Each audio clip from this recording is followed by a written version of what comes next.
Okay, I think we'll go ahead and get started. I'm not sure that I even need the microphone, but I want to introduce myself. I'm Stuart Patrick. I'm a senior fellow at the Council on Foreign Relations and direct the program on international institutions and global governance.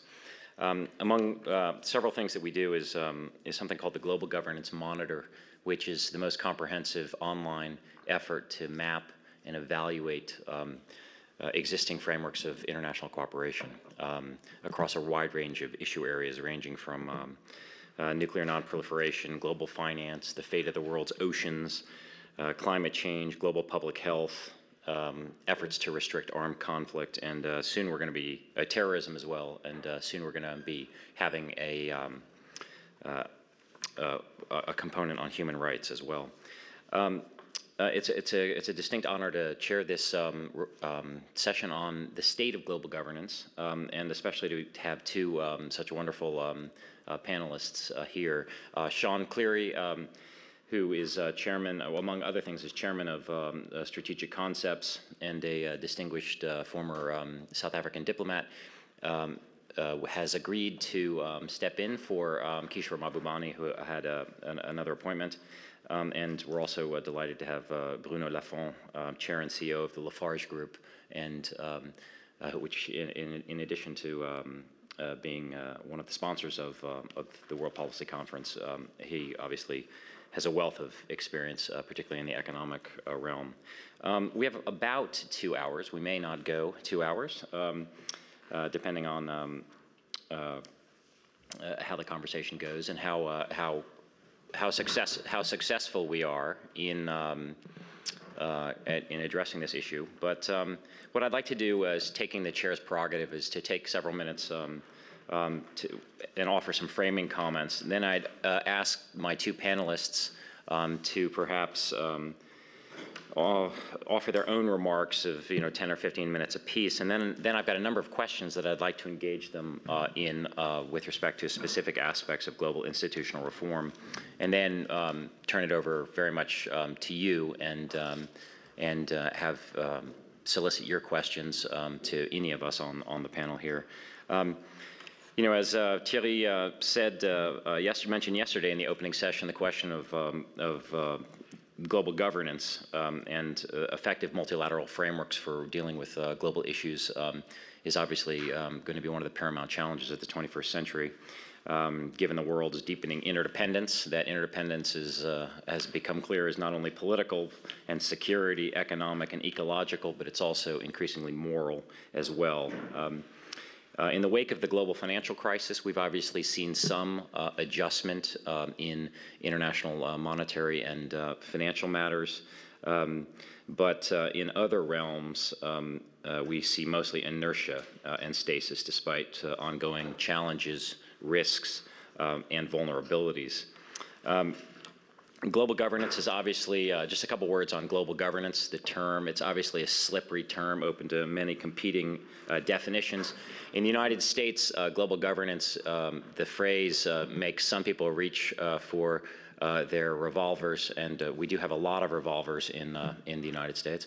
And the fact that I work at the Council on Foreign Relations and run a global governance program exposes me very frequently to some emails from conspiracy theorists, and some of them are quite colorful. My favorite is that, well, Dr. Patrick, I'm sure you're a smart and capable gentleman, but Beelzebub tried global governance at the Tower of Babel. It didn't work for him, and it's not going to work for you either. So many of my emails are scripturally informed. Be that as it may, the way I like to think of global governance is, and for the purposes of this session, I think we can think of it as the collective effort by states as well as non-state actors to address common challenges that transcend national boundaries.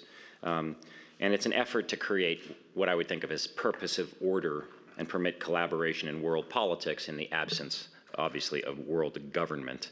Now, obviously, governance at the global level is inherently more complex in a system, obviously, of sovereign states lacking overarching political authority. What we find is that governments are often cooperating horizontally to negotiate new norms and rules of behavior and to embed these in institutions. designed to provide public goods and to mitigate global bads. But in fact, most international organizations and frameworks of international cooperation lack the power to enforce compliance with collective decisions. In the absence of a global government, which I think most of us would shy away from in terms of wanting, governance is obviously a patchwork of institutional arrangements.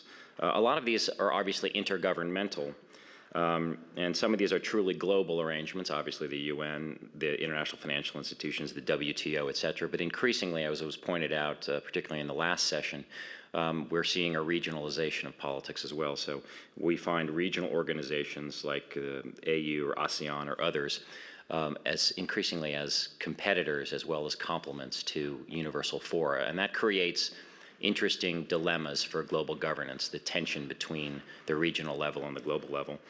Also, given the frustrations that we have experienced with universal international institutions, there appears to, at least in my mind, to be a trend towards a la carte or informal aspects of multilateral cooperation that can coalesce around specific issue areas and specific tasks, as well as a greater use of standing consultative fora, whether we're talking about the G20 or the G8. But as Bruno mentioned yesterday, or actually perhaps it was this morning, in this morning session, on corporate social responsibility, global governance is increasingly reaching beyond the state as corporations and civil society actors play an increasingly prominent role in defining the global agenda, establishing new norms, providing resources in many cases, and monitoring compliance with new rules. And one sees this in a lot of innovative public-private partnerships. Even, for instance, the Global Fund for AIDS, Tuberculosis, and Malaria has the Gates Foundation as one of its leading members. But one can think of governance of the internet, for instance, or regulation of extractive industries. At the same time, the growing involvement of NGOs and the private sector can create questions of accountability and legitimacy that I think are important ones. I think that there's sometimes a default position that, well, including global civil society automatically means that things are getting more democratic. But I think that in terms of accountability, that's not always clear. What is clear is that the supply and especially the quality of global governance has not kept pace with the demand for effective multilateral arrangements. And there are at least two reasons why. The first, which has been a theme throughout the past couple of days, is that the transnational agenda driven by globalization and technological change is challenging both the sovereign state and international institutions as formerly localized threats spill over sovereign boundaries. World politics in this sense is shifting from its historic task or focus, which is the management of great power relations. Obviously, geopolitics continues to be very important, not least in East Asia, and not least in the competition between the United States and China. But we're obviously dealing, world politics has really been moved very strongly to the management of mutual risks and vulnerabilities. And we've talked about many of these, and some of the parallel sessions are dealing with these, ranging from financial instability to climate to energy and security, to food and water, terrorism, migration, WMD proliferation, cybercrime, infectious disease, et cetera. And it's clear that our inherited multilateral architecture is straining to adapt to these new challenges. It's also straining to incorporate or adapt to the growing influence of non-state actors, both malevolent and benign. And obviously, on the positive side, these can include corporations, NGOs, civil society groups, advocacy networks, and philanthropists. But on the negative side, they also include sovereignty-free illicit actors such as criminals, terrorists, or hackers that can hopscotch across sovereign borders and take advantage of the fact that states are still very much locked into sovereignty.